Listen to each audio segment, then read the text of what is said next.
በገዛ በተወለዳችሁበት ሀገር እግዚአብሔርን ማገልገል ማለት ልክ እንደ ሁለተኛ ዜጋ እንድትቆጠሩ የሚያደርግ ቢሆንስ? ከዛም በከፋ ሁኔታ ምናልባትም የሞት ፍርድ የሚያስፈርድባችሁ ነገር ቢሆንስ? ይህ ጥሪ አደገኛ በሆነው በፓኪስታን ሀገር ውስጥ ለአንድ ቤተሰብ ተሰጠ። ድፍረት ከታዋቂ የእስልምና አስተማሪነት ወደ ክርስቲያን ሰባኪነት ተቀየረ። ይህ በብዙዎች ዘንድ እንዲገለል አደረገው። የገዛ አባቱ እንኳን አልፈልግህም ከቤቴ ውጣልኝ አለው። አሁን የምትመለከቷት መስካሪ የልጅ ልጁ ነች። በቤተሰብም ሶስተኛ ክርስቲያን ትውልድ ስትሆን በቤተሰቧና በሷ የደረሰባትን በሙሉ ትናገራለች። ይህን ምስክርነት እንድታዳምጡት ጋብዘናችኋል። ተባረኩ።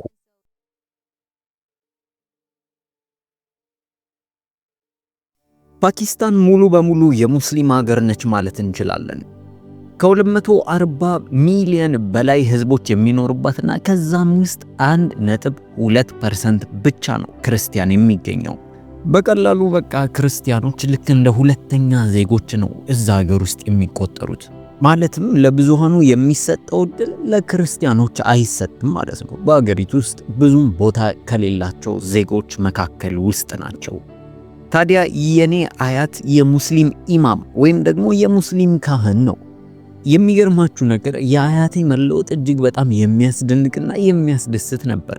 በዛው በነበረበት አካባቢ ከክርስቲያኖች ጋር በሚያደርገው ሙግት ድንገት እግዚአብሔር አገኘው። ክርስቲያኖችን ወደ እስላም እቀይራለሁ ብሎ እሱ ራሱ ተሳበ። እግዚአብሔር ሙሉ በሙሉ ልቡን ቀየረው። በዛም ጊዜ እግዚአብሔር አንዳች ዘርም በልብ ውስጥ ዘራ። ከዛ በኋላ በአገር ውስጥ ታዋቂ ፓስተርና ፖለቲከኛ በመሆን ይታወቃል። ታዲያ በዛ አገር ውስጥ አሁን ላይ ብዙ ሰዎችን ወደ ክርስትና እምነትና ወደ ኢየሱስ ክርስቶስ እንዲመጡ ምክንያት ሆኗል። የፕሮግራሙ አስተዋቂም ቀጠለች። እውነትም አያትሽ እጅግ በጣም ሊደነቅ የሚገባው ሰውና ጀግና ሰው ነው። ምክንያቱም በዛ ሀገር ውስጥ አንድ ሰው ክርስቲያን ሲሆን የሚደርስበት መከራ እጅግ በጣም ብዙ ነው። ምናልባትም እንደ ፓኪስታንና መሰል ሀገሮች ላይ ክርስትናን መቀበል በሞት ሁላ ሊያስቀጣ የሚችል ወንጀል ነው። ይህን ሁሉ ግፊት መቋቋሙ በእውነት ትልቅ ሰው ያስብለዋል። ደግሞም በሱ ጊዜ ነገሩ የተባባሰ ይመስላል። ከዚህ ቀደም እንደተናገርሽው አባትና እናትሽ በአያትሽ አገልግሎት ተጽዕኖ ስር ያሉ ሰዎች ናቸው። ታዲያ እነሱም የሱን ፈለግ ተከትለው አሁን አገልጋዮች ናቸው። እስኪ ስለነሱ ትንሽ አጫውችን አለቻት። ባለታሪኳም ቀጠለች። ያው እኔ ለቤተሰቤ ሶስተኛ ትውልድ ክርስቲያን ነኝ። አያቴ ጀመረው እናትና አባቴ ያስቀጠሉት ይኸው አሁን እኔ ጋር ደርሷል። አያቴ ገና በለጋ እድሜው እንደሞተ አስባለሁ። ምክንያቱም ገና የ45 ዓመት ሰው ነበር። ታዲያ በአያቴ ጀምረው የወንጌል ጉዞ በአያቴ ሞት አላበቃም። ምክንያቱም አባቴ ከአያቴ ተቀብሎ ደግሞ የወንጌሉን ሩጫ አስቀጠለ። አባቴ ገና ልጅ እያለ ነው አገልጋይ መሆን እንዳለበት የተረዳው። በዚህም ምክንያት ገና በልጅነቱ የመጽሐፍ ቅዱስ ትምህርትን አጥብቆ ያዘ። የመጀመሪያ መጽሐፉን የጻፈው ገና 18ቱ ላይ ነበር። የሚገርመው እሱ በ18 ዓመቱ የጻፈው መጽሐፍ አሁን ላይ በትምህርት ቤቶችና በዩኒቨርሲቲዎች ላይ ሳይቀር ልክ እንደ ትምህርት መደገፊያ ተደርጎ ይሰጣል። ከዚህ በኋላ እናትና አባቴ ላሆር በሚባል ትልቅ የፓኪስታን ከተማ ውስጥ ተገናኙ። ከዛ በኋላ ተጋቡ። ከትዳራቸውም በኋላ አገልግሎታቸውን ብለው አንድ ላይ ጀመሩ። እንደዚህ እንደቀላሉ ስነግራችሁ ግን ክርስትና በዛ ሀገር ቀላለው ብላችሁ እንድታስቡ አልፈልጉም። ምክንያቱም አሁንም ድረስ ሰዎች ክርስቲያን ስለሆኑና በክርስትናቸው ጥቂት ተጽዕኖ የሚፈጥሩ ከሆነ ያለምንም ማንገራገር ሊገደሉ ይችላሉ። አሁንም በክርስትና ምክንያት ነፍስ መጥፋት በፓኪስታን ውስጥ አለ። ያው አያቴና አባቴ እጅግ በጣም ደፋር ስለነበሩና የእግዚአብሔር ጸጋ ከነሱ ጋር ነበር። እግዚአብሔርም ይረዳቸዋል። ለምሳሌ አያቴም አባቴም ከደረሰባቸው አንዱ በማህበረሰቡ ዘንድ ምንም አይነት ተቀባይነት አልነበራቸውም ነበር። ያው ልክ መጽሐፍ ቅዱስ እንደሚለው ልክ እንደ ቀራጭ ነበር የሚታዩት። ማንም ሰው ከነሱ ጋር መዋልም መታየትም እንኳን አይፈልግም። ለምሳሌ አያቴ ልክ ከኢማምነት ወይም ደግሞ ከሙስሊም ካህንነት ወደ ክርስትና ሲመጣና ጌታ ኢየሱስ ክርስቶስን እንደ ግል አዳኙ አድርጎ ሲቀበል መጀመሪያ የተቃወመው የራሱ የገዛ ቤተሰቡ ነበር። አባቱ ወዲያውኑ አባትነቱን ሰረዘ። ከዛ ቀን ጀምሮ አያቴ ብቻውን እንዲኖር ተገደደ። ምክንያቱም ቤተሰቦቹ ከሱ ጋር መኖር አልፈለጉም። በገዛ ቤተሰቡ መከዳት ደረሰበት። እንዲሁም ይህ ነገር ለአባቴ ቀሎለታል። ምክንያቱም አባቱ ክርስቲያን ስለነበረ መገፋትን ብዙ አየ ብዬ አላስብም። ሰዎች ክርስቲያን በመሆናቸው በማህበረሰቡ ዘንድ መገለል ይደርስባቸዋል። ነገር ግን ለምሳሌ ውጪ ላይ ፕሮግራምን ማድረግ፣ የሆኑ ቸርቾችን ማቀናጀት ወይም ደግሞ ሰዎችን ወደ ክርስትና መጥራት ልክ እንደ ትልቅ ወንጀል ነበር የሚታየው። በግላችሁ ያው ጥቂት ቢሆንም የተወሰነ መገፋት ሊደርስባችሁ ይችላል። ነገር ግን ሰዎችን ልክ ስትጋብዙ ወዲያውኑ ብዙ ቁጣና ብዙ ፍርድ ይደርስባቸዋል። እናትና አባቴ ቤተክርስቲያን ሁል ጊዜ እሁድ ይሄዳሉ፣ ቀርተው አያውቁ። ነገር ግን ወደ ቤተክርስቲያን በሚሄዱበት እያንዳንዱ ጊዜ ህይወታቸውን ቆምረው ነበር የሚሄዱት። ምክንያቱም በየትኛውም ደቂቃ በማያውቁት ሰከንዶች ውስጥ ተኩስ ሊነሳ ይችላል። የአካባቢው ማህበረሰብ ከተቆጣና አንድ ላይ ከተቀናጀ እነሱም ቢገላቸው ማንም አይጠይቃቸውም። አንዳንድ ጊዜ ብዙ ዛቻን እንኳን እየሰሙ ለመቅረት አስበው አያውቁም። ቀጥ ብለው ወደ ቤተክርስቲያን ይሄዳሉ። አስታውሳለሁ ሁል ጊዜ እሁድ ጠዋት ላይ ያስነሱንና ዛሬ ወደ ቤተክርስቲያን እንሄዳለን፣ ህይወታችንን ለእግዚአብሔር ሰጥተን እንመለሳለን ይሉናል። አስቡት፣ ከነሱም አልፎ የኛ ህይወት እንኳን በእግዚአብሔር እጅ ላይ እንዲሆን ነበር የሚፈልጉት። የነሱ ጥንካሬና ደፋርነት አያችሁ በኔ ህይወት ውስጥ የሆነ ዘርን ዘርቶ አሻራን አሳርፎ አልፏል። ምክንያቱም እነሱ ለእንደዚህ ለእምነታቸው ጠንካራ ከሆኑ እኔም ልክ እንደነሱ ፈለጋቸውን እንደምከተል ቃል ገብቻለሁ። ደግሞም በሚያስገርም ሁኔታ እነዛ ጥቂት ክርስቲያኖች በፓኪስታን ውስጥ የሚገኙ እንኳን እጅግ በጣም ጠንካራና ደፋር ናቸው። በእምነታቸው አይደራደሩ። አስታውሳለሁ አንድ እሁድ ማለዳ ብዙ ዛቻና ማስፈራሪያ በሚደርስበት ወቅት አንድ ሴት ወደ ቤተክርስቲያን ውስጥ ገባች። ይቺ ሴት ከወትሮ ለየት ያለ አለባበስ ለብሳለች። ምክንያቱም ወደ ቤተክርስቲያን ስትመጣ የሙሽራ ቀሚስ ለብሳና ተውባ ነው የመጣችው። ታዲያ ይህን ልብስ ለምን ምርጫ እንዳደረገች ልክ ስትጠየቅ ሙሽራዬ ኢየሱስ ይጠብቀኛል፣ ምናልባት ዛሬ እዚህ ከገባው በኋላ ባልወጣ እንኳን ለሙሽራዬ ለኢየሱስ መዘጋጀት አለብኝ በሚል ነበር።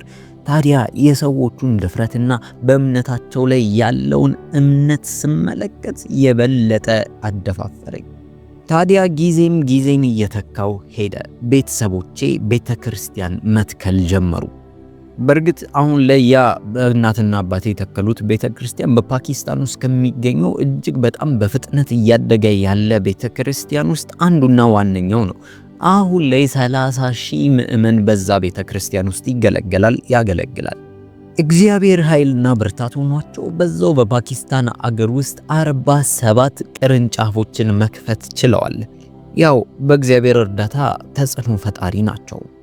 እግዚአብሔርም በፓኪስታን ውስጥ የሚገኙ ቤተክርስቲያኖችን ያለ ገደብ እየባረከ ነው።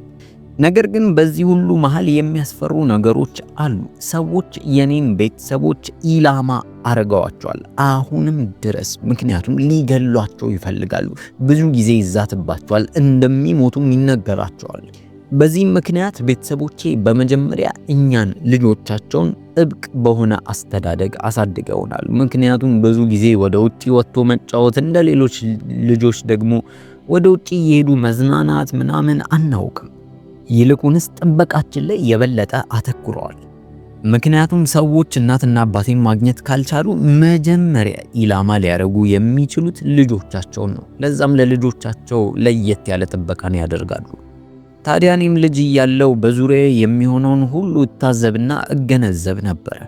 ነገሩ ትንሽ ጠለቅ ይል ስለነበር እኔ እንደ ወላጆቼ የመሆን ፍላጎቴ ሙሉ በሙሉ እየሞተ መጣ። ልክ እንደነሱ አይነት ስራ ማለትም ፓስተርነት ወይም አገልጋይነትን አልፈልገውም ነበር። እንደነሱ እየተሳቀቁ ከመኖርና ከማህበረሰቡ ተገሎ ከመኖር ይልቅ ነፃነቴን የሚሰጠኝን ህይወት እፈልግ ነበር።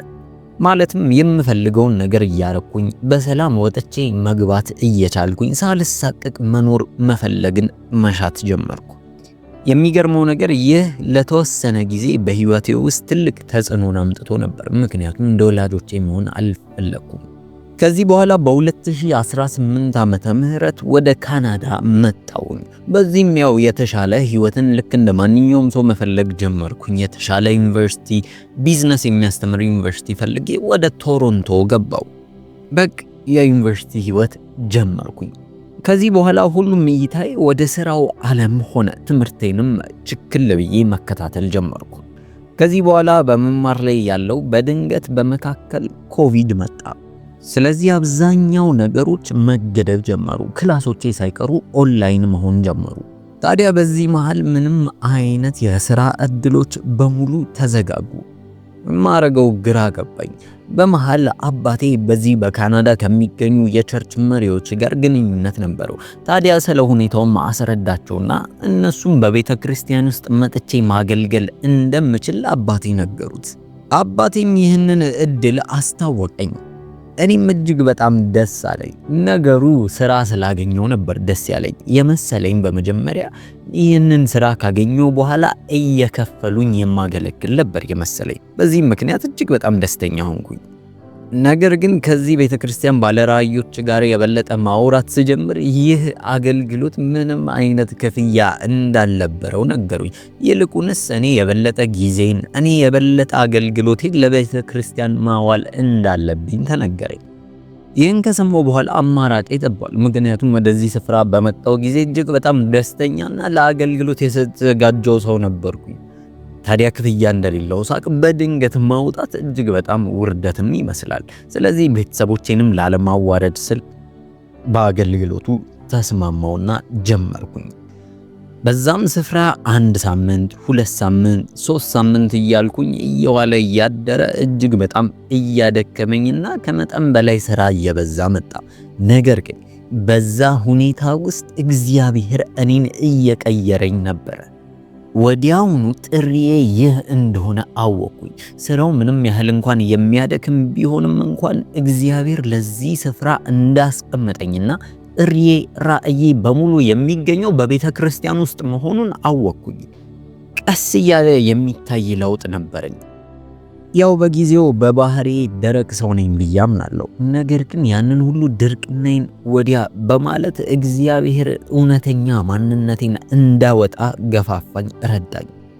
ጠያቂውም እንዲህ ስትል ጠይቂያት፣ እስኪ ንገሪኝ፣ በልብሽ ውስጥ ምን እያሰብሽ ነበር?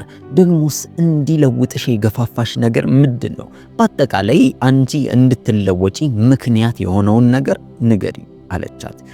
ባለታሪኳም ቀጠለች። ይመስለኛል በጊዜው አንድ ትልቅ እውነት በራልኝ። ክርስትና ማለት ወላጆቼ እናት አባቴ ስለተጋደሉለት ወይም ደግሞ እነሱ ክርስቲያን ስለነበሩና ብዙ ነገር አልፈው ስለመጡ ብቻ እኔ መከተል ያለብኝ ነገር እንዳልሆነ ገባኝ። በቀላሉ እናትና አባቴ ክርስቲያን ስለሆኑ እኔ የግድ ክርስቲያን መሆን አለብኝ ማለት አይደለም። ወይም ደግሞ አባቴ ፓስተር ስለነበረ እናቴ አገልጋይ ስለነበረች እኔም ልክ የነሱን ፈለግ መከተል አለብኝ ማለት አይደለም። ታዲያ እኔም ይህንን ከተረዳው በኋላ እኔ እውነተኛ የምፈልገው ነገርና ምን ውስጥ እንዳለ ጥሬን መፈለግ ማሰስ ጀመርኩኝ። በዚህ ሂደት ውስጥ እግዚአብሔር አገኘኝ። እግዚአብሔር ያን ደንዳናውን ልቤን አራራው። ይልቁንስ እኔ የነበረኝን ባህሪና ድርቅናዬን እግዚአብሔር እየወሰደው እሱ በህይወቴ ላይ ተቆጣጣሪ እንዲሆን እየሾምኩት መጣው። በመጀመሪያ ነገሩን መቀበል አልፈለኩም ነበር። ምክንያቱም ካናዳ የሚያክል አገር መጥቼ ከደህና ቤተሰቦች መጥቼ ከዛ ደግሞ የቢዝነስ ተማሪ ሆኜ ትልቅ ዩኒቨርሲቲ ውስጥ እየተማርኩኝ ወደፊት ላይ ትምህርቴን ተምሬ ጨርሼ ትልቅ ባለሀብት ለመሆን እያሰብኩኝ አሁን ላይ አገልጋይ መሆንን እጅግ በጣም ትንሽ ነገር እየሆነብኝ መጣ። ታዲያ ያ በልቤ ውስጥ ትልቅ ግርድዳዎችን እንዲተክል አደረገብኝ። በጊዜ ሂደት ግን እግዚአብሔር አምላክ አገኘኝ። እግዚአብሔር ህይወቴን ሙሉ በሙሉ ቀየረው። ህይወቴን አሳልፌ ለእግዚአብሔር ሰጠሁት። እንዲህ ስላችሁ እንደቀላል እንድታዩት አልፈልግም። ምክንያቱም ድሮ በልጅነቴና እዚህ ካናዳም ከመጣው ጀምሮ አልመው የነበረውን ህልም እግዚአብሔርን ለማገልገል ስል ተውኩኝ። ስተወው ደስ እያለኝ ነው የተውኩት። ብዙ ገንዘብ የመስራት፣ ታዋቂ የመሆን፣ የ5 ዓመት እቅዶቼ ሁሉንም ነገር እርግፍ አድርጌ ታውኩት። እነዚህ እቅዶች ያኔ እኔ ራሴን ያመንኩበት እቅዶች ነበሩ። የራሴን ብርታት፣ የራሴን አቅም ተማምኜ የገባሁበት። ታዲያ ራስን አሳልፎ መስጠት ማለት ይህ ነው። ህልሜን፣ እቅዴን፣ የረጅም ዓመት ሐሳቦቼን በሙሉ ለእግዚአብሔር መተው፣ እግዚአብሔር በህይወቴ ላይ ዋነኛ ተቆጣጣሪ አርጎ መሾም፣ እግዚአብሔርን የሚያስደስተውን እኔ ልሰራለት። በቃ ይህ ነው እግዚአብሔር ህይወቴን ተቆጣጠረው። አንድ ነገር በእርግጠኝነት ልነግራችሁ እችላለሁ። የእግዚአብሔር መንገድ የተሻለ መንገድ ነው። እኛ ከምናስበው እጅግ በጣም የላቀ ነው። ያው ግን በመጀመሪያ እንዳልኳችሁ የአገልግሎትን ህይወት መከተል አልፈለኩም ነበር። ከጊዜ ሂደት በኋላ ነው እግዚአብሔር ሐሳቤን በሙሉ የቀየረልኝ። የራሴን ህልም በማሳደድና የራሴን እቅዶች ለማስፈጸም በምሯሯጥበት ጊዜ ምንም አይነት ውስጣዊ ሰላም አልነበረኝም። ይልቁንስ ሁል ጊዜ መጨናነቅ ነበር። ነገሮቹን አሳካው አላሳካው፣ ማንበብ አለብኝ፣ ብዙ ነገሮች በጭንቅላቴ ውስጥ ስለሚመላለሱ እጅግ በጣም መጨነቅ ነበር። ምንም አይነት ሰላም አልነበረኝም። እነዛ እፈልጋቸዋለሁ ያልኳቸውን ግቦች እየለቀኩኝ ስመጣ ግን አዲስ ከዚህ በፊት አይቸው የማላቀው መለኮታዊ የሆነ ሰላምና ሐሴት ወደ ውስጥ ይገባ። ነገሮችን ሰከን አድርጌ ማሰብ ስጀምር እንደዚህ አይነት ሰላም በውስጤ ፈሶ አያውቅም። እስኪ ያስቡት፣ በአንድ ፀሐያማ የሆነ ቀን አንድ ቀዝቀዝ ያለ እጅግ በጣም የሚጣፍጥ ብርቱካን ስትበሉ የሚሰማችሁ ስሜት አለ አይደለ? ልክ እንደዛ ነበር የተሰማኝ፣ ከዛም በላይ። ከዚህ በኋላ እኔም እየጠለኩኝ መምጣት ፈለኩኝ። የበለጠ ስለ እግዚአብሔር ማወቅ ፈለኩ። እግዚአብሔር በዚህ ስፍራ ላይ ትልቅ እድልን ሰጠኝ። ከምንም በላይ ደግሞ ትልቅና ሰፊ የሆነ ልብን ሰጠኝ። ምክንያቱም ልክ እዛ ፕሮግራም ላይ መሳተፍ ከጀመርኩኝና አገልግሎት ከጀመርኩኝ ቀን አንስቶ ለአገሬ ክርስትና መቆርቆር ጀመርኩኝ። እዚህ እንዴት ክርስትናን ለማስፋፋት እንደሚሰሩ ስመለከት እጅግ በጣም ተገረምኩኝ። የዚህ አይነቱን ፕሮግራም እኔም ወደ ሀገሬ በመውሰድ ለብዙ ወጣቶች ክርስቶስን ማገናኛ መንገድ መሆን ፈለኩ። አያችሁ፣ ልክ እንደነገርኳችሁ በፓኪስታን ውስጥ ልክ የክርስትና እምነትን ስትቀበሉና ጌታ ኢየሱስ ክርስቶስን በህይወታችሁ አዳኝ አረጋችሁ ስትቀበሉ ከዛች ደቂቃ ጀምሮ በአገሪቱ ውስጥ በማህበረሰቡ ዘንድ እንደ ሁለተኛ ዜጋ መቆጠር ትጀምራላችሁ። ያ ማለት የሀገሩ ሰው እንኳን ብትሆኑ ልክ እንደ ቤተኛ ሳይሆን ይልቁንስ እንደ ውጪ ሰው እንደ ባዕድ ትቆጠሩ ነበር። ብዙ እድሎች ያመልጣችኋል። ሰዎች ከናንተ ጋር መቅረብ አይፈልጉም፣ ጓደኝነትን አይፈልጉም፣ ትገለላላችሁ። በዚህም ምክንያት ብዙ ሰዎች ክርስትና እውነተኛ መንገድ እንደሆነና ኢየሱስ ክርስቶስ ብቻ ጌታ እንደሆነ አዳኝ እንደሆነ እያወቁ እንኳን ያንን እድል ላለማጣት ሲሉ ወደ ቀድሞ ህይወታቸው ይመለሳሉ። ከውጪና ከማህበረሰቡ የሚመጣባቸውን ጫና መቋቋም ሲያቅታቸው ወደ ኋላ ያፈገፍጋሉ። በዚህ ምክንያት ብዙ ወጣቶችን አተናል። ብዙ ወጣቶችም ወደ ኋላ አፈግፍገዋል። ያ ለኔ እጅግ በጣም ልብ የሚሰብር ነገር ነበር። ታዲያ ከዛ ጊዜ ጀምሮ በልቤ ላይ ይህ ነገር ሸክም ሆኖ ቆይቷል። እስከዛሬም ድረስ የጸሎት ርዕሴ ነው። በዛ ያሉ ወጣቶች ጌታ ኢየሱስን ካገኙ በኋላ እንዲበረቱ ፈልጋለሁ። ታዲያ በዛ ስፍራ የተወለደው ራእይ አሁን ላይ አድጎ ይህንኑ ፕሮጀክት ማለትም አልፋ ፕሮጀክት የሚባለውን ወደ ፓኪስታን እንዳመጣ እግዚአብሔር ረድቶኛል። አሁን ላይ አልፋ ፓኪስታን ተብሎ ይጠራል። የሚገርመው ይህንን ፕሮጀክት ስጀምር ገና የ19 ዓመት ልጅ ነበርኩ። ብታምኑም ባታምኑም እስከ ዛሬ ድረስ በዛ ፕሮግራም ላይ የተሳተፈ የፓኪስታናዊ ቁጥር ብዛት 18000 ሰዎች ናቸው። ይህ እጅግ በጣም የሚያስደንቅና የሚያኮራ የእግዚአብሔር ሥራ ነው። 18000 ሰዎች ፕሮግራሙን የተካፈሉት በ3 ዓመታት ብቻ ነው። ከዚህ በኋላ የፕሮግራሙ ጠያቂ እንዲህ ስትል ወሳኝ ጥያቄን ጠየቀቻት። ያው እስካሁን ይህንን ለማሳካት በነበረሽ ጉዞ ላይ ብዙ ወደ ኋላ ሊጎትትሽ የሚችሉ ነገሮች አሉ። በተለይም ደግሞ አገር ከቀየርሽ በኋላ ሰዎች በቋንቋሽ ሊስቁ ይችላሉ። በአስተዳደግሽ የመጣሽበትን የኋላ ታሪክሽን እያነሱ አንዳንድ ጊዜ ደግሞ በሴትነት የበታችነት እንዲሰማሽ ሊያረጉም ይችላሉ። እንዴት ይህንን ነገር በሙሉ ልትቋቋሚ ቻልሽ? ወጣቷም እንዲህ ስትል መለሰች። አንድ ትልቅ ይህንን ያመንኩበትና የተሻገርኩበትን ሚስጥር ልነግራችሁ ፈልጋለሁ። ማንም ሰው አብሮኝ እንደሌለ ቢሰማኝም እንኳን እግዚአብሔር ከኔ ጋር እንደነበረ አምናለሁ። እግዚአብሔር አምላክ ደግሞ የራሱ መንገዶች አሉት። የፈለገ ሰዎች አይ ቢሉ፣ ሰዎች እምቢ ቢሉ፣ ሰዎች ቢቃወሙ እንኳን እግዚአብሔር ካለ አለ ነው። የመጨረሻው ተናጋሪ እግዚአብሔር ነው። ከእግዚአብሔር በታች ደግሞ እጅግ በጣም የሚያስደንቁና ታታሪ የሆኑ ወላጆች አሉ። በእግዚአብሔር ሥራ የማይቀልዱ ለእግዚአብሔር ሥራ ጀግነው የቆሙ ቤተሰቦች አሉ። በእነሱም እገዛ እዚህ ደረጃ መድረስ ችያለሁ። የሚገርመው መጀመሪያ ይህንን ፕሮግራም ወደ ፓኪስታን ለመውሰድ ሳስብ ምናልባት ጥቂት ሰዎች ሊጠቀሙ ይችላሉ፣ እነሱም ቢጠቀሙ እሰየው በሚል ነበር። እውነቱን ለመናገር ከአንድ 10 ሰው በላይ ይጠቀማል ብዬ በፍጹም አስቤ አላውቅም ነበር። ነገር ግን ያ የኔ ሐሳብ ነው። የእግዚአብሔር አጀንዳ ፍጹም ሌላ ነበር። ጠያቂዋም እንዲህ ስትል ማብራሪያዋን አገዘችው። ይገርማል። አሁን ስታወሪ አንድ ነገር አስተዋልኩ። መጽሐፍ ቅዱስ ላይ ብዙ የተጠሩ ሰዎች ለእግዚአብሔር መልሰው ምላሽ ይሰጣሉ። እኔ እኮ አልችልም፣ እኔ አፌ መናገር አይችልም፣ ወደዛ ለመሄድ እፈራለሁ ብለው ለእግዚአብሔር ይናገሩታል። እግዚአብሔር አምላክ ግን አንድ ነገር ብቻ ይናገራቸዋል። እኔ ከእናንተ ጋር ነኝ ይላል። በቃ ያኔ ነገሩ ተፈጸመ እንጂ መቼም አንተ እኮ ብቁ ነህ፣ አንተ እኮ ጀግና ነህ፣ አንቺ እኮ ጎበዝ ነሽ ብሎ አያውቅም። ይልቁንስ እኔ ካንተ ጋር ካንቺ ጋር ነኝ ይላል። አይገርም? እግዚአብሔር ብቻውን በቂ ነው። ላንቺም የሆነልሽ ይህ ይመስለኛል። እስቲ በዚሁ አያይዘሽ ከወንጌል ጋር በተገናኘ በፓኪስታን ሀገር ውስጥ ሌላ ምን አይነት ነገር አድርገሻል ብላ ጠየቀቻት።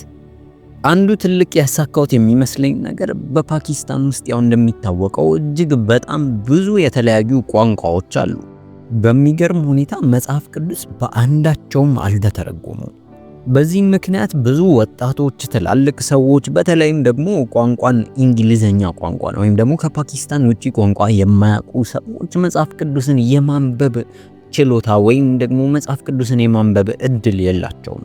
ይህ ደግሞ በጣም ያሳዝናል። ከ240 ሚሊዮን በላይ ሰዎች በዚህ አይነት ጉዳይ ላይ ተጠቂ ናቸው ማለት እንችላለን። ታዲያ እንደ ቸርች እና እንደ ቤተ ክርስቲያን ይህንን ተልእኮ ብለን ተያያዝን። መጽሐፍ ቅዱስን በፓኪስታን እና አብዛኛው ብዙሃኑ በሚያወራው ቋንቋ ማሳተም። ከዚህ በኋላም ዋይክሊፍ ተብሎ ከሚጠራ አንድ ያስተርጓሚ መጽሐፍ ቅዱስን የሚተረጉሙ ቡድኖች ጋር በመተባበር መጽሐፍ ቅዱስ ወደ ፓኪስታን ቋንቋ እንዲተረጎም አደረግን። ይህን ካረግን በኋላ ደግሞ ሌላም ችግር መጣ። ደግሞ ብዙ ፓኪስታኖች የማንበብ ችሎታ የላቸውም። ማለት የገዛ ቋንቋቸውን እንኳን ለማንበብ የሚቸገሩ በጣም ብዙ ሰዎች አሉ። ስለዚህ በንግግር ወይም ደግሞ በድምፅ ቅጂ መጽሐፍ ቅዱስን መተርጎም ጀመርን። በጣም አስደናቂ ነበር። ምክንያቱም ለአስተርጓሚዎች ጥሪ ስናደርግ ከተለያየ የፓኪስታን ክፍላት ውስጥ ብዙ አስተርጓሚዎች መጉረፍ ጀመሩ። እግዚአብሔር ረድቶን ብዙ ፓኪስታን ውስጥ በሚወሩት ቋንቋዎች ማስተርጎም ቻለን። ይህ በህይወቴ ካሳካሁት እጅግ በጣም ትልቁና የምደሰትበት ነገር ነው። ምክንያቱም አንድ ሰው በራሱ በትውልድ ቋንቋው ሊረዳ ይገባል የሚል አስተሳሰብ አለኝ። ለምሳሌ አንቺ ስትናደጂ መጀመሪያ ልትቆጪ የምትችይው በራስሽ ቋንቋ ነው። ምናልባት እኮ ሌላ ሀገር ልትሆኚ ትችያለሽ። ምናልባት የተናደድሽበት ሰው ደግሞ ላይገባው ይችላል። ነገር ግን አስፈላጊ ነገር ሲሆን በራስሽ ቋንቋ ታወሪያለሽ። እናትና አባትሽን ስታወሪ በራስሽ በትውልድ ቋንቋሽ ታወሪያለሽ። ልክ እንደዛ ሁሉ ሰዎች ልብ ከልብ የሆነ ከእግዚአብሔር ጋር ግንኙነት ማድረግ ያለባቸው በራሳቸው ቋንቋ ነው የሚል አስተሳሰብ አለኝ። ስለዚህ አንድ ሰው የእግዚአብሔርን ቃል ለማወቅ ግዴታ እንግሊዘኛ መማር አለበት ብዬ አላስብም። በራሱ ቋንቋ መጽሐፍ ቅዱስን ሊረዳ ይችላል። በራሱ ቋንቋ ከእግዚአብሔር ጋር ህብረት ማድረግን ይችላል። ጠያቂዋም ቀጠለች። በጣም አሪፍ፣ እጅግ በጣም የሚያስደስት ነገር ነግረሽናል። አሁን ደግሞ ስላንቺ አውርተን እንጨርስ። እስኪ ይመስለኛል 23 24 ዓመትሽ ነው። አዎ፣ ደግሞም ለጋብቻ እየተዘጋጀሽ እንደሆነ አውቄያለሁ። ያው በህይወትሽ አንዱና ትልቁ የሆነው ጊዜ እንደሆነ አምናለሁ። እስኪ ንገሪን፣ በህይወትሽ ውስጥ ማየት የምትፈልጊውና ምናልባት እግዚአብሔር ላንቺ የነገረሽ ነገር ካለ ንገሪን ብላ ጠየቀች። ምላሿም ቀጠለች። በጣም ጥሩ ጥያቄ ነው የጠየቅሽኝ። በእርግጥ አሁን የጠየቅሽኝ ለኔ የ5 ዓመት እቅድ ነው። በመጀመሪያ ራሴን በአገልግሎት ውስጥ ጠንክሬና በርትቼ እመለከታለሁ። በፍጹም እኔ የራሴ የምለውን ህልምና ፍላጎት መኖር አልፈልግም። እኔ አሁን ላይ ከልቤ የምፈልገው ነገር እግዚአብሔር ለጠራኝ ዓላማና እግዚአብሔር ለጠራኝ ጥሪ ምላሽ መስጠት ነው። ሁሉም ወጣቶችና ታዳጊዎች ስለ ኢየሱስ ክርስቶስ አዳኝነት እንዲያውቁ ፈልጋለሁ። በስብከት ሊሆን ይችላል፣ በአገልግሎት ሊሆን ይችላል፣ በተለያየ መንገዶች ስለ ኢየሱስ መናገር እፈልጋለሁ። ኢየሱስ ክርስቶስን ከመጪው ትውልድ ጋር ላስተዋውቅ እወዳለሁ። ለወጣቶች አሁንም ቢሆን መናገር የምፈልገው በእግዚአብሔር እመኑ። ይህንን መልእክት ለዓለም ሁሉ መናገርና መመስከር እፈልጋለሁ። በተለይም ደግሞ በክርስትና ምክንያት ለሚገደሉ ሰዎች በእግዚአብሔር እንዲያምኑና እምነታቸውን እንዳይተው እንዲበረቱ ላበረታታ እወዳለሁ። ኢየሱስ ክርስቶስ እሱን እንድንመርጠው እድል ይሰጠናል እንጂ በፍጹም አያስገድደንም። ይህንን እድል ግን ልንጠቀመው ይገባል። እኔ ለእግዚአብሔር የመጠቀሚያ ዕቃ ነኝ። የራሴን ፍላጎት ማድረግ አልፈልግም። ይልቁንስ እግዚአብሔር ያዘዘኝን ነገር ብቻ መፈጸም እፈልጋለሁ። ካሁን በኋላ በሕይወቴ እግዚአብሔርን በማገልገል ላይ ብቻ ነው የማሳልፈው። ከዛ ውጪ ለኔ ዓላማ የምለው ነገር በፍጹም የለም። ለእናንተ ለወጣቶችም የማስተላልፈው ይህንኑ ነው። በእግዚአብሔር አምላክ ታመኑ። እሱ ለእናንተ የሚያዘጋጀው መንገድ እውነተኛ ነው። ከኔ ልትማሩ ይገባል። እኔ ለረጅም ዓመታት ስፈልገው የነበረውና ህልሜ ብዬ የማስበውን ነገር ለማሳካት የምጓጓለትን ነገር እርግፍ አድርጌ የተውኩት ለእግዚአብሔር ሥራ ነው። እግዚአብሔርን ማገልገል ትልቅ እድል ነው። እግዚአብሔር እንድታገለግሉት እድልን ይስጣችሁ። አሜን።